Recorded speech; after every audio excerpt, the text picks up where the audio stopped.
Dopo una settimana di ricerche in cui la speranza si è fatta di ora in ora più flebile, i Lagorai hanno restituito il corpo senza vita di Nicola Spagnolo, l'escursionista di 27 anni, originario di Scorzè, nel veneziano, scomparso da sabato scorso. È stato il cognato che da martedì, insieme alla sorella di Nicola, si era unito ai soccorritori a individuare la salma del giovane. L'alpinista è stato ritrovato poco prima delle 13 lungo un ripido pendio tra Cima a Cece e Forcella Cece, a quota 2500 metri.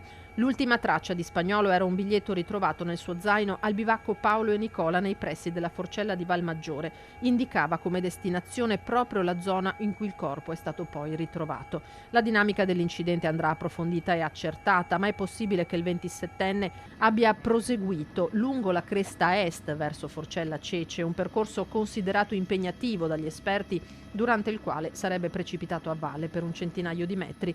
Quando i familiari hanno dato l'allarme, sono stati elitrasportati sul posto gli uomini del soccorso alpino, che ha avuto il via libera dal magistrato. Hanno recuperato il corpo trasferendolo a Predazzo.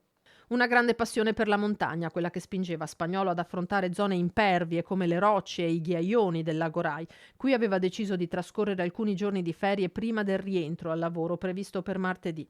Da qualche anno abitava a Feltre e lavorava in uno studio di fisioterapia a Sedico.